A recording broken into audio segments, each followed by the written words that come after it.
यीशु मसीह के नाम से सबको जय मसीह की। आज का वचन है नीति वचन उसका 13 अध्याय 7 वचन। कोई तो धन बटोरता परंतु उसके पास कुछ नहीं रहता, और कोई धन उड़ा देता तो भी उसके पास बहुत रहता है।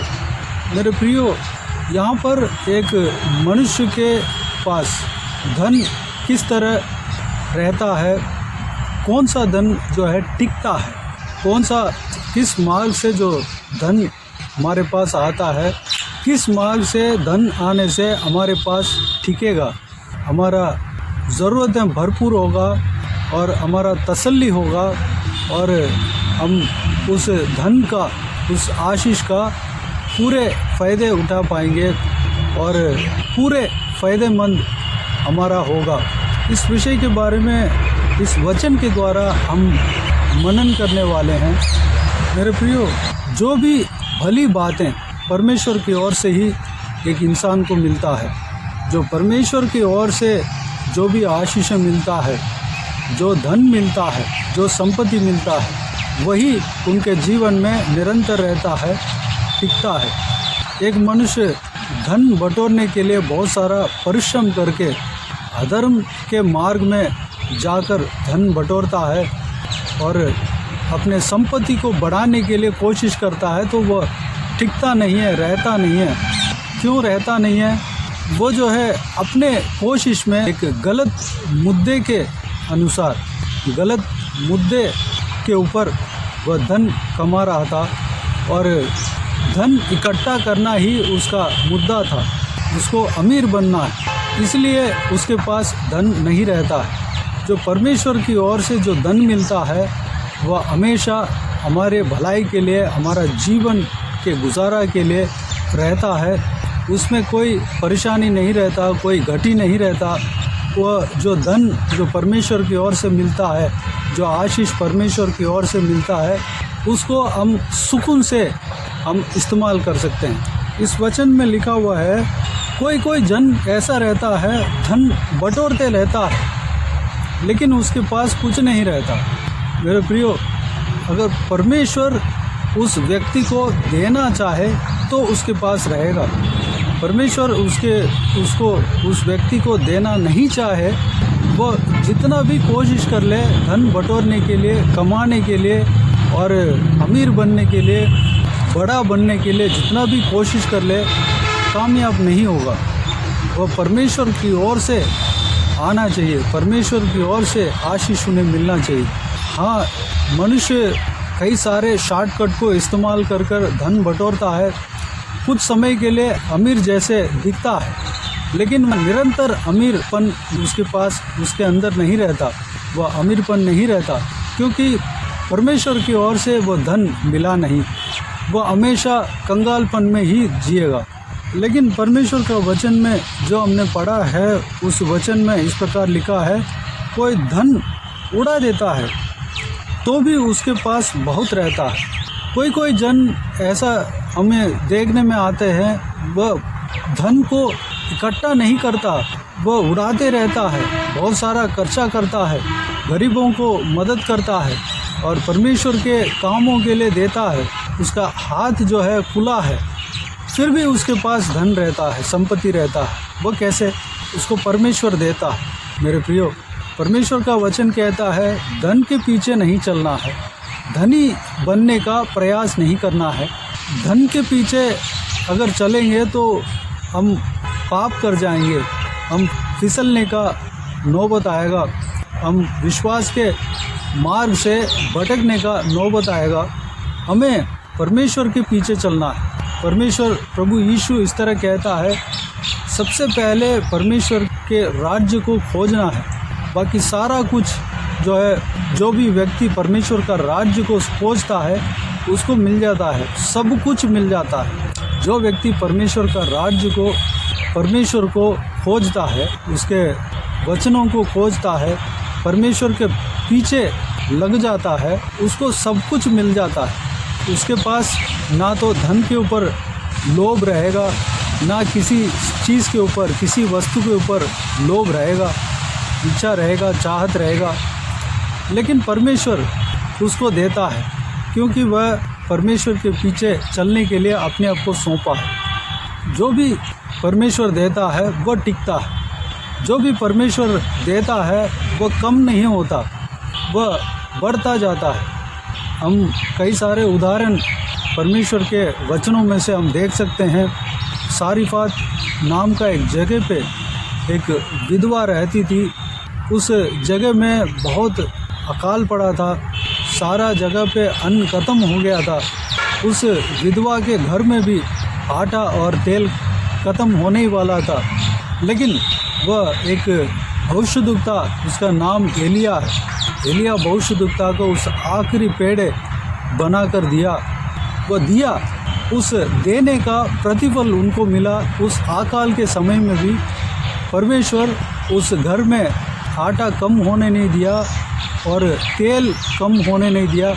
वह विधवा जो है निकालती गई और उस बर्तन में आटा बढ़ता गया।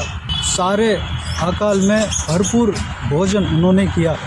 मेरे प्रियो, जब परमेश्वर उस विधवा को देने का इच्छा रखा, तब उसके पास वह आटा और तेल का कम नहीं पड़ा, भरपूर आशीष उन्हें मिला। अन्न जल में आशीष वह स्त्री पाई। जबकि उस देश में अकाल पड़ा था, भारी अकाल पड़ा था, तब भी उनके घर में आटा और तेल का कम नहीं पड़ा, भरपूर तृप्त होकर भोजन किया। मेरे प्रियो, परमेश्वर अगर आपको आशीष देना चाहे, परमेश्वर आपको अगर धनी बनाना चाहे, तो आप जितने भी खर्च कर ले, जितने भी लोगों को मदद करे, आपके बैंक बैलेंस कम नहीं होगा, आपके हाथों में जो पैसे हैं वो कम नहीं होगा। आप भला चीज़ के लिए उस कार्य को करते हैं, परमेश्वर के राज्य के लिए जितना भी दें, आपके पर्स जो है कम नहीं होगा, क्योंकि परमेश्वर आपको देना चाहता है, परमेश्वर आपको आशीष देना चाहता है, परमेश्वर आपको धनी रखना चाहता है। तो आप कंगाल कभी नहीं बनोगे।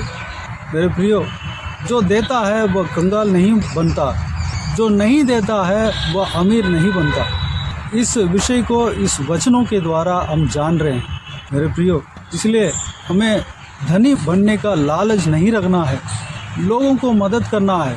परमेश्वर जिस स्टेटस में, जिस लेवल में हमें रखना चाहे वो रखेंगे। हमें जो हमारे लिए जो भी जितना हो सकता है उतना भलाई करें, कंजूसीपन ना करें। जहाँ पे परमेश्वर के लिए देना है दें, जहाँ पे लोगों को मदद करना है करें। हम जितना देते हैं उतना ही परमेश्वर हमें आशीष देगा।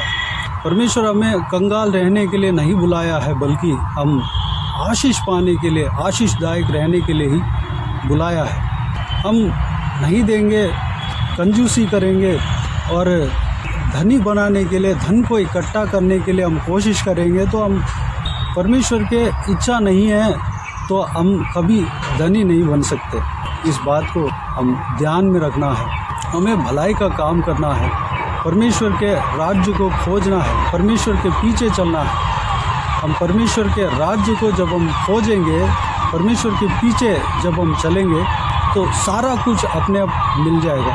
एक चिड़िया, एक पक्षी जो है वह बोता नहीं, कमाता नहीं, कुछ नहीं करता, लेकिन परमेश्वर ने उन सारे पक्षियों को, जीव जंतुओं को पालन पोषण करता है। परमेश्वर ये सारे पक्षियों को, जीव जंतुओं को पालन पोषण करता है। तो हम पक्षियों से ज़्यादा बहुमूल्य है, हमें कितना ज़्यादा ख्याल रखेगा। एक घास जो आज उगता है, कल को वो ख़त्म होता है, उसको परमेश्वर देखभाल करता है, उसका ध्यान रखता है, उसको सुरक्षित रखता है, पालन पोषण करता है। उसको जो बरसात चाहिए, ओस चाहिए, जो भी चाहिए परमेश्वर वह क्लाइमेट उन्हें देता है। तो इंसान उससे भी ज़्यादा बहुमूल्य है। परमेश्वर के संतान बहुत ही ज़्यादा बहुमूल्य है, परमेश्वर के नज़र में बहुमूल्य है। तो हमें, यानी कि परमेश्वर के पीछे चलने वाले जो लोग हैं, उनको कितना ज़्यादा परमेश्वर ख्याल रखेगा। मेरे प्रियो, इस बात को सोचें, मनन करें, परमेश्वर को धन्यवाद दें, चिंता ना करें। परमेश्वर सब कुछ संभालेगा, सारा ज़रूरतों को पूरा करेगा। आप परमेश्वर के ऊपर भरोसा रखेंगे परमेश्वर के पीछे चलने वाले हैं तो परमेश्वर आपका सारा कुछ देख लेगा, आपका सारा ज़रूरतों को पूरा करेगा, कोई कमी आपके जीवन में नहीं आएगा।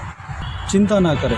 परमेश्वर के राज्य को खोजने के लिए, सबसे पहले परमेश्वर को अपने जीवन में रखने के लिए, परमेश्वर के पीछे चलने के लिए, परमेश्वर के पीछे से नहीं मुड़ने के लिए अपने आप को परमेश्वर के हाथों में समर्पित करें। आइए हम प्रार्थना में जाएं। स्वर्ग पिता दयालु परमेश्वर, आपको धन्यवाद देता हूँ आज के इस आपके बहुमूल्य वचन के लिए। आपको धन्यवाद देता हूँ परमेश्वर, बीते हुए दिनों में हमें संभाला, बचाया, सुरक्षित रखा। आपको धन्यवाद देता हूँ आज के दिन में जो आपने जो वचन दिया परमेश्वर, उस बहुमूल्य वचन के द्वारा हमने जो कुछ भी मनन किया, सारे बातों के लिए आपको धन्यवाद देता हूँ परमेश्वर। पिताजी, हम आज के दिन में एक इंसान किस तरह आशीष पाता है, किस मार्ग से धन उनको मिलने से टिकेगा, इस सारे विषय के बारे में हमने जितना हो सके मनन किया पिता। सारी बातों के लिए आपको धन्यवाद देता हूँ परमेश्वर। आपके हाथों से जो धन पाते हैं, आपकी ओर से जो आशीष मिलता है, वही एक इंसान के जीवन में टिकता है, वही जो है निरंतर रहता है परमेश्वर। भले इंसान कैसे भी कोशिश करके अमीर बनने का प्रयास करे, वह कामयाब नहीं हो पाता। भले कुछ समय के लिए अमीर जैसे दिखता है, लेकिन कंगालपन ऐसे ही रहता है परमेश्वर। पिताजी, हम जिस तरह आपने कहा स्वर्ग राज्य को, परमेश्वर के राज्य को सबसे पहले हम खोजने पाए परमेश्वर। पिताजी, पक्षियों से बढ़कर हमसे प्रेम रखते हैं, जो घास और पेड़ पौधों से जो आप संभाल रहे हैं और पालन पोषण कर रहे हैं, उससे ज़्यादा हमें प्रेम रखा है, हमें संभाल रहे हैं परमेश्वर। हम आपके नज़र में बहुमूल्य है, आपके पीछे जो हम चल रहे हैं परमेश्वर, हम आपके नज़र में बहुमूल्य है परमेश्वर। हमें हर तरफ से ख्याल करेंगे, ख्याल रखेंगे, संभालेंगे, सुरक्षित रखेंगे। आपको धन्यवाद देता हूँ परमेश्वर। यह विश्वास हमारे अंदर हमेशा रहने पाए, धनी बनने का प्रयास ना करने पाए परमेश्वर, हमारा हाथ खुला रहने पाए परमेश्वर। हम जितना भी दें, भलाई करें, परमेश्वर को दें, हमारा हाथ खुला होगा तो भी हमारे पास धन हमेशा रहेगा पिता। यह बात को परमेश्वर आज हम इस वचन के द्वारा हम जान रहे हैं परमेश्वर, क्योंकि आप हमें आशीष देना चाहते हैं। हम कंगाल में रहना आपकी इच्छा नहीं है परमेश्वर, कंगालपन में रहना आपकी इच्छा नहीं है पिताजी। हमें आशीष देना ही आपकी इच्छा है, आपकी योजना है परमेश्वर। हमें आशीष देना, सारा व्यूअर्स को आशीष देना पिता, किसी को भी परमेश्वर कोई भी कमी घटी ना होने देना परमेश्वर। हालेलुया। अगर कोई भी जन कमी को महसूस कर रहे हैं, सारा कमियों को दूर करना पिता, सारा ज़रूरतों को पूरा करना पिता। सारीफात विधवा का घर में जो आटा और तेल का कमी था, क्योंकि उस जगह पे अकाल पड़ा था परमेश्वर, उस आखिरी आटे में और तेल में पेड़ा बनाकर एक भविष्यद्वक्ता को दिया। उस विधवा को, उस घर को आपने आशीष दिया परमेश्वर। उस घर में परमेश्वर, उस महिला आपके भविष्यद्वक्ता को देने के कार्य के द्वारा उस घर को आपने आशीष दिया। उस घर में आटा का कम नहीं पड़ा और तेल का कमी नहीं हुआ परमेश्वर। बहुत आय से उन्हें आशीष दिया परमेश्वर। पिताजी, जब तक अकाल ख़त्म नहीं हुआ, वह लोग भरपेट भोजन किए थे परमेश्वर, कोई कमी नहीं हुआ पिताजी। उस तरह हमें भी आशीष देना चाहेंगे। आपको धन्यवाद देता हूँ पिता। चाहे हमारे चारों तरफ अकाल भी पड़ जाए परमेश्वर, हमारे घर में कोई अन्न का कमी नहीं होगा। आपको धन्यवाद देता हूँ। हमारे पर्स कभी कम नहीं होगा, हमारे अकाउंट बैलेंस कभी घटेगा नहीं परमेश्वर, क्योंकि आप हमें आशीष देना चाहेंगे पिताजी। आप जैसे चाहते हैं परमेश्वर, हम भलाई करने पाएँ, देने पाएँ, हमारा हाथ खुलने पाएँ, हम गरीबों को मदद करने पाएँ, आपके राज्य के लिए देने पाएँ, बोने पाएँ, आपके कलीसिया को देने पाएँ, आपके काम के लिए देने पाएँ, मदद करने पाएँ परमेश्वर। अनुग्रह देना पिता। विधवाओं को, जो भी जिनको भी मदद करना चाहिए, मदद करने पाएँ पिता। उस बात जो आपने आपके वचन के द्वारा हमसे कहा, उस बात को हम काम में लाने पाएँ हमारे जीवन में पिताजी, उस कार्य को हम करने पाएँ पिता। धन्यवाद। सारी बातों का आपके हाथों में सौंपते हैं पिता। आपके वचन के अनुसार चलने के लिए अनुग्रह देना, हम जो कुछ भी हमने मनन किया उसे बातों के अनुसार हम चलने के लिए अनुग्रह देना पिता। हालेलुया। परमेश्वर पक्षियों से ज़्यादा महत्व हमें दिया, परमेश्वर घास से ज़्यादा महत्व हमें दिया। आपको धन्यवाद देता हूँ। हमें हर तरफ से देखभाल करेंगे, ख्याल करेंगे। आपको धन्यवाद देता हूँ परमेश्वर। सारा व्यूअर्स को परमेश्वर सारे बातों में ख्याल आप रखेंगे। आपको धन्यवाद देता हूँ परमेश्वर। धन्यवाद। बाकी सारे बातों को आपके हाथों में सौंपते हैं। सभी को आशीष देना, संभालना परमेश्वर। जो भी विषय में प्रयास कर रहे हैं पिता, काम में, नौकरी में या पढ़ाई में, इनकम में जो भी प्रयास कर रहे हैं परमेश्वर, उनका प्रयास को आशीष देना, उनका काम में सफलता देना पिता। उनको बहुतायत से आशीष देना पिता। जिस तरह अब्राहम को अपने आशीष दिया, सारे जनों को आशीष देना पिताजी। कोई कभी घटी ना होने देना परमेश्वर। धन्यवाद। सारा ज़रूरतों को पूरा करना पिता। जो भी जन बीमार हो उनको आपके हाथों में सौंपते हैं। उन्हें छूना, चंगा करना, प्रभु यीशु मसीह के नाम से चंगा होने पाए परमेश्वर। अनुग्रह देना। हालेलुया। धन्यवाद। हर एक जनों को बहुतायत से आशीष देना ताकि कोई भी कमी नहीं महसूस करने पाए पिता। अनुग्रह देना। हालेलुया। धन्यवाद देता हूँ परमेश्वर। जो कोई भी जन दुख में हो, तकलीफ़ में हो, सारा दुख तकलीफ़ को दूर करना, परेशानी को दूर करना, आंसू को पोंछना। हालेलुया। कोई भी जन जो बीमार है परमेश्वर, उनको छूना, चंगा करना, प्रभु यीशु मसीह के नाम से चंगा होने पाए पिता। हालेलुया। जो कोई भी जन जहाँ कहीं भी जाते हैं, आते हैं, उन सबको संभालना, उनके संग रहना, सुरक्षित रखना पिता। महिलाओं को आपके हाथों में सौंपते हैं, बुजुर्ग व्यक्तियों को आपके हाथों में सौंपते हैं, छोटे बच्चों को आपके हाथों में सौंपते हैं। सभी को सुरक्षित रखना, संभालना, उनके संग रहना परमेश्वर। आपके लहू से ढांपना, कवर करना पिता, सुरक्षित रखना। आपके हाथ हमेशा रेख के ऊपर बने रहने पाए। अनुग्रह देना पिता। बाकी सारे बातों को आपके हाथों में सौंपते हैं। सारा आदर, महिमा, जलाल आपको मिलती रहे। प्रार्थना सुना, ग्रहण किया, धन्यवाद देता हूँ। सारा दुआ प्रार्थना को प्रभु यीशु मसीह के नाम से मांगते हैं, सुना, ग्रहण कर। आमीन, आमीन। प्रभु यीशु मसीह के नाम से प्रभु यीशु मसीह का आशीष और अनुग्रह हम सभी के ऊपर बने रहे। आमीन, आमीन। मेरे प्रिय, इस चैनल को सब्सक्राइब करें और शेयर करें। अगर किसी को भी प्रार्थना का विषय हो तो डिस्क्रिप्शन में दिए हुए नंबर पर कॉल करके प्रार्थना करा सकते हैं। हम आपके लिए प्रार्थना करेंगे। आप अपने व्यक्तिगत प्रार्थना में हमारे लिए प्रार्थना कीजिए। इस सेवकाई के लिए, इस सेवकाई का उन्नति के लिए, सेवकाई में जुड़े हुए हर एक जन के लिए, हर एक का आत्मिक उन्नति के लिए, तरक्की के लिए, आत्मिक आशीष के लिए, संसारिक आशीष के लिए, पारिवारिक आशीष के लिए प्रार्थना करें। प्रभु यीशु आप सबको आशीष दे। इस सेवकाई के द्वारा परमेश्वर आपके जीवन में कार्य किया हो वो भी हमें बता सकते हैं, ताकि हम सब मिलकर परमेश्वर को धन्यवाद दे सके, महिमा कर सके। प्रभु यीशु आप सबको आशीष दे। आमीन, आमीन।